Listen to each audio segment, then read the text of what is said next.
that politicians today have one eye during no confidence motions on the viral videos. So they are also creating a template of which is based on anger and hate rather than reconciliation and empathy. No, you're right, Rahul, but I think if the opposition sought to achieve its primary goal of getting the Prime Minister to speak on Manipur, let us assume that was their primary goal, and to have a discussion under 267. I think for that goal to be achieved, the no confidence motion route was the wrong one. I believe that, for instance, when Amit Shah agreed to a debate on Manipur, a serious debate without duration defined, every member of the opposition should have stood up and begun their speeches by first saying, putting on record that we express our deep anguish at the absence of the Prime Minister, and then gone on to focus exclusively on Manipur.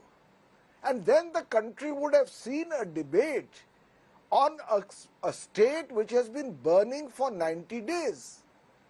And without the Prime Minister speaking once or going to the state. Instead, they moved a no confidence motion.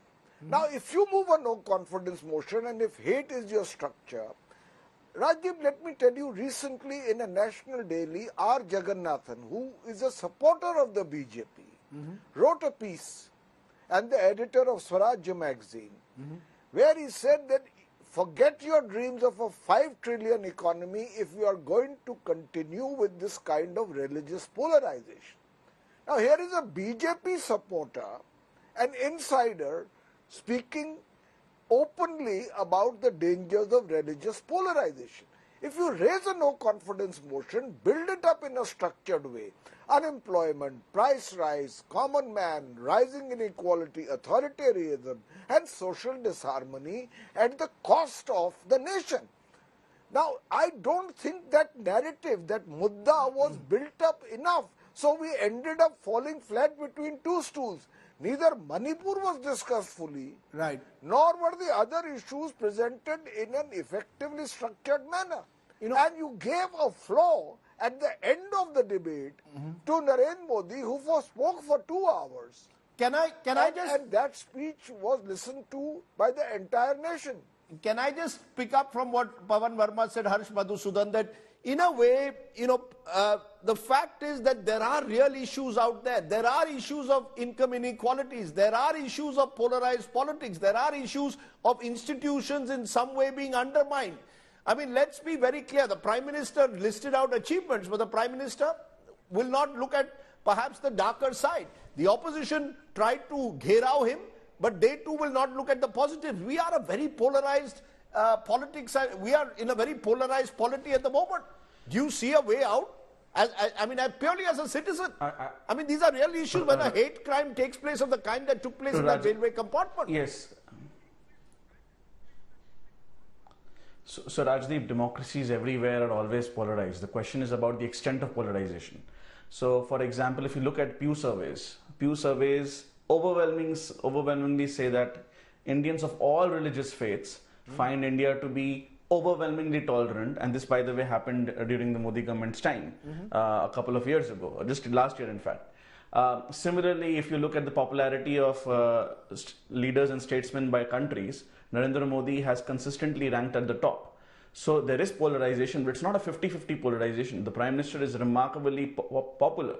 So the idea that we are polarized, yes, we're polarized all the time. If you go and read 19th century American newspapers, both before and after the Civil War, it would have felt like it would have been much worse. So polarization is a part and parcel of politics.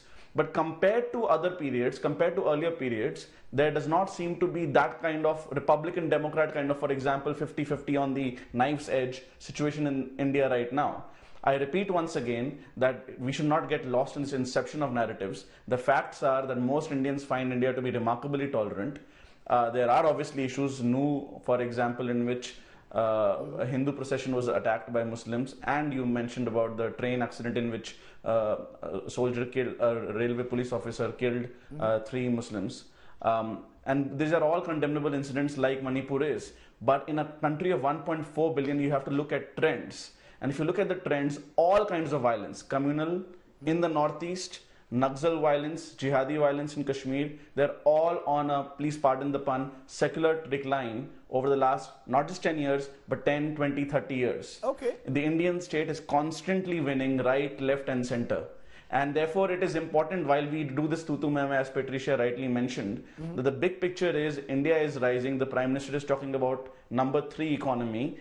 And what is the vision of the opposition to come and say, how can we make it better? How can we reach there faster? And it is surprising. You attack the Prime Minister and the party, no problems at all. But is there even 1% policy discussion? Mudda was mentioned by Yogendra. What is the common minimum program, as Pavan rightly mentioned? There is no CMP and there is less than a year